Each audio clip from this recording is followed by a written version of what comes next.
These 19th century houses on the east side of Providence have been vacant for the better part of the last decade, their owner allowing the property to degenerate into this. Despite that, they are still assessed at $338,000 and $407,000, but the owner pays no property tax. That's because the owner is Brown University, which by law is exempt from paying property taxes, along with all the hospitals and churches in the city. In fact, an estimated 40% of the property in Providence is tax exempt. It's currently very out of balance. You know, when those tax exemptions were afforded to the colleges and universities, most of those institutions were a single building. Today, the Brown University, as an example, owns real estate valued in excess of $1 billion. Tony Demings, who owns a business on Douglas Avenue, says tax exemption should be based on use, not just ownership. Every day he looks at a vacant lot that Times Square Academy Charter School bought and took off the tax rolls 5 years ago, but is never used. Demings also wants to know why Brown shouldn't be paying the thousands of dollars in taxes that a private citizen would have to, just because the university owns these houses. It's a vacant building. The next building is a vacant building. It's been closed for many years also. Tax exempt.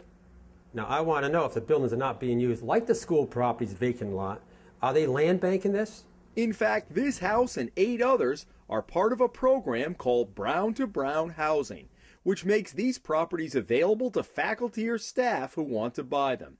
Problem is, nobody has, and they continue to sit vacant. We wondered, with massive state cutbacks and local communities struggling to balance their budgets, whether any are actually looking at the issue of use versus ownership. The answer is yes, and you only have to go 10 miles down the road here to Barrington to see how.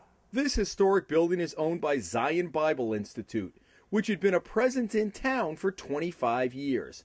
The property is assessed at $17.5 million, but Zion moved to Massachusetts in 2008, leaving its 37-acre campus behind.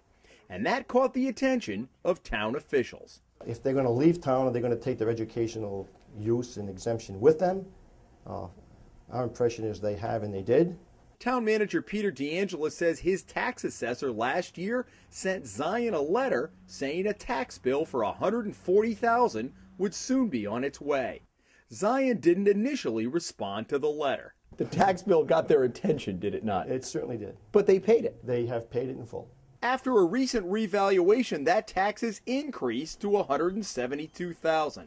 That's a total of more than $300,000 the town wouldn't have had otherwise.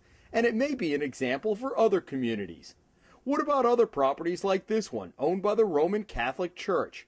Assessed at $1.2 million, the former Carter Daycare Center is now up for sale.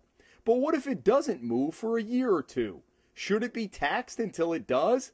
Providence Mayor David Cicilline says the answer may lie at the General Assembly. The circumstances have changed so that we ought to at least be able to re-examine the underlying public policy and say, does it still make sense to afford an exemption to that magnitude? It seems the message you're saying is it's not just that you own it, it's how you use it. Is that right? That's our interpretation of the law, yes. And you feel pretty solid on that? We do, or we wouldn't have said the tax bill. Jim Hummel for the Hummel Report.